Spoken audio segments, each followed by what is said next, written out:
Hello there, it's Maggie the Cheshire Crafter here. It's the 1st of September and it was 24 degrees in Chester today. So I took the day off and took myself off to the River Dee. And this is the second of two videos from today showing, first of all, a walk alongside the River Dee at the Groves. And this one is the 2-hour boat trip up the River Dee to the edge of the Duke of Westminster's estate, and then back again, and you see a very different view of Chester from the river.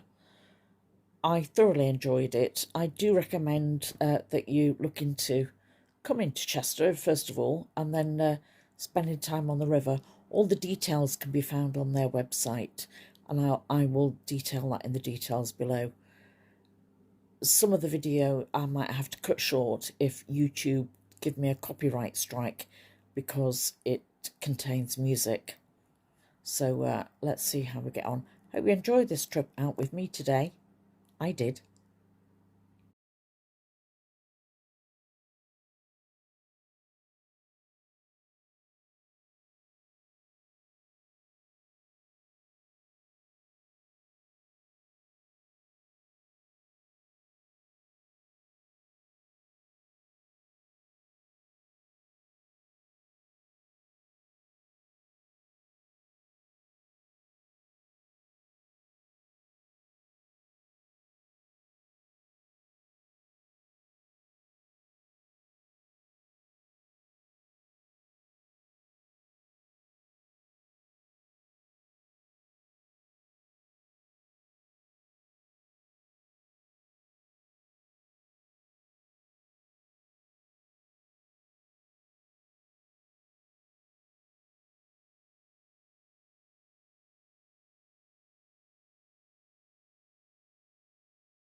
There is audio on board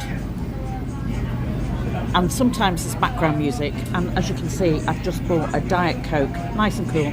It's 24 degrees. I'm sat by an open window with my sunglasses on. It's absolutely beautiful, and the Diet Coke was £2, so it's not a rip-off. Somebody just ahead of me has got a lovely bottle of chilled rosé wine. Gorgeous.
Small villages just pop through the trees if you really look far enough.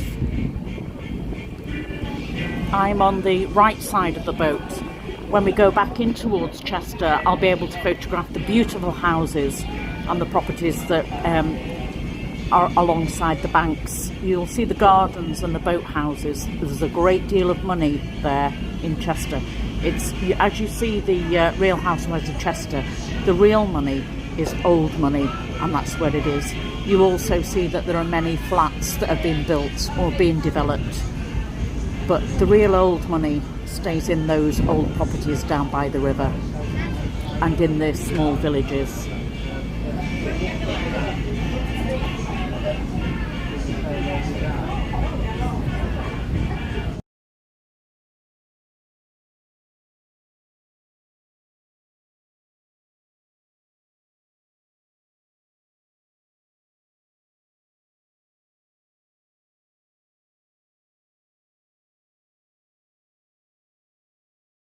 There's a very interesting commentary on board, and much of it centres around the Duke of Westminster and the Westminster estate, and in particular Eaton Hall. And I've just learned something about Eaton Hall's history during the Second World War, when it was used as a military training unit.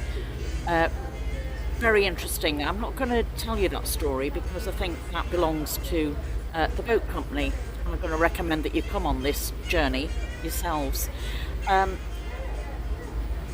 The Duke of Westminster's estate, Eaton Hall Gardens, was opened on Bank Holiday Monday that we've just passed to the public. This is one of the fundraising events that we have. Now, up in the distance now, it might be too far distance for you to see. I can see one of the iron bridges, and I think that's as far as we go with this trip.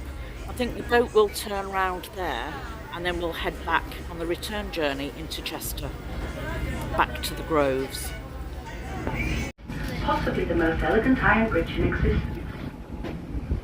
The house you'll see next to the bridge on the right-hand side is Alford Lodge. It was built in the late 1800s, again for the first Duke, to a design by a famous Chester Victorian architect by the name of John Douglas. He was responsible for some 400 buildings in and around the city, many of them commissioned by the first Duke.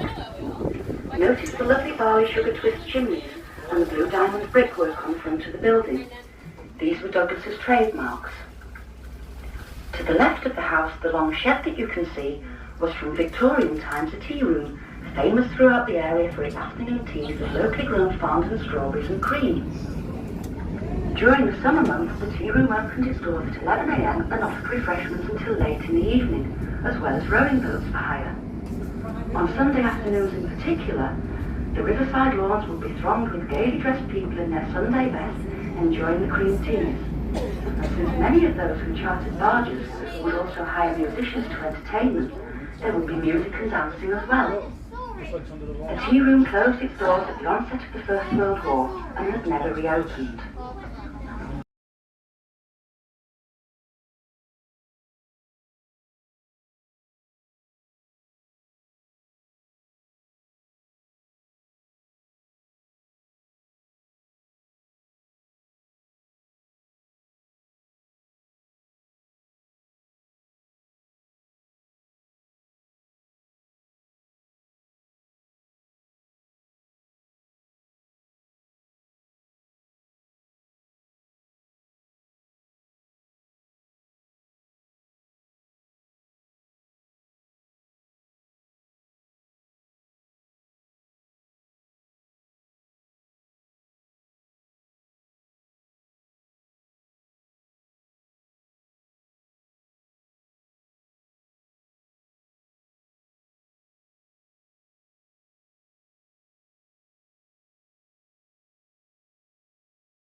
Cathedral.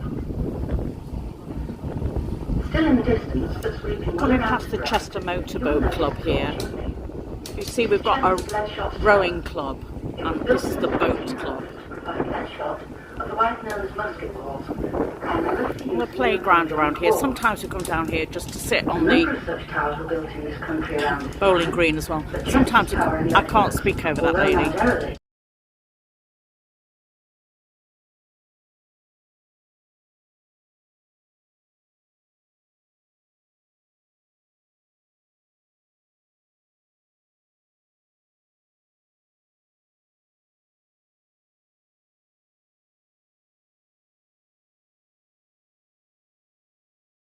Extensively refurbished in 1876 by the architect John Douglas, who regularly attended worship here.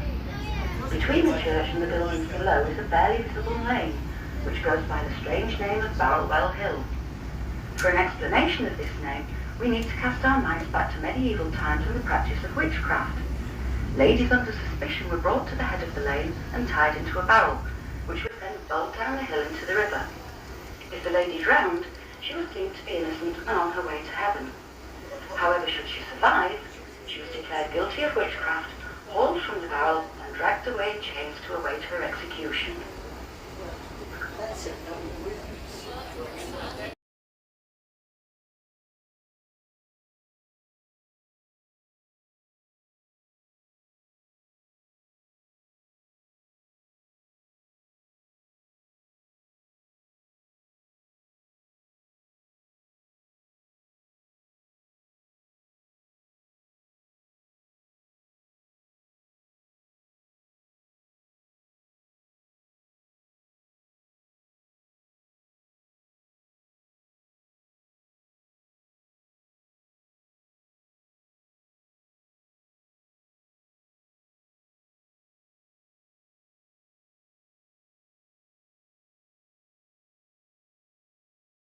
He was born in 1822.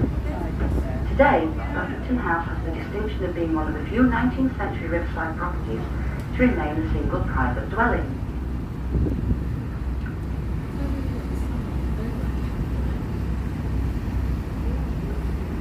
Just coming into view now are what appear to be some elegant Georgian townhouses.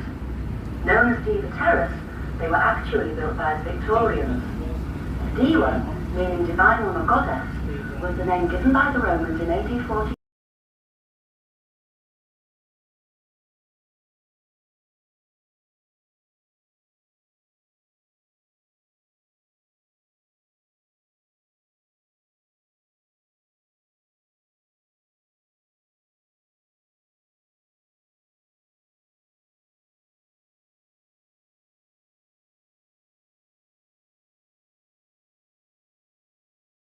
The following year, when Napoleon suffered his final decisive defeat at the Battle of Waterloo, the people of Chester celebrated once again with another regatta.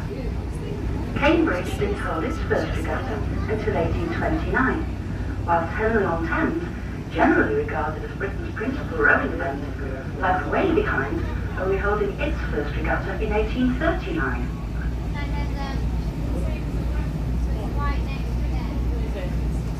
The large and elegant houses on the left-hand bank were built in the mid-1900s and make up the suburb of Queen's Park. In 1852, a private pedestrian suspension bridge was built to link the suburb with the city centre and the Church of St John the Baptist on the opposite bank.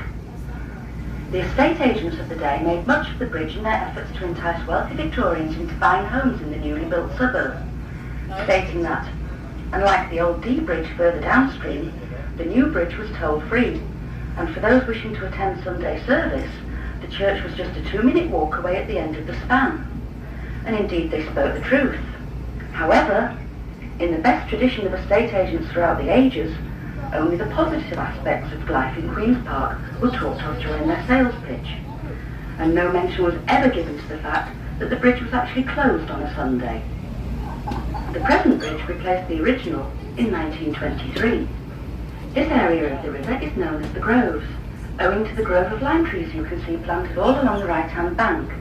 The funding for the planting of these trees was provided in the 1800s by Charles and Susanna Brown, founders of Chester's prestigious Brown's department store.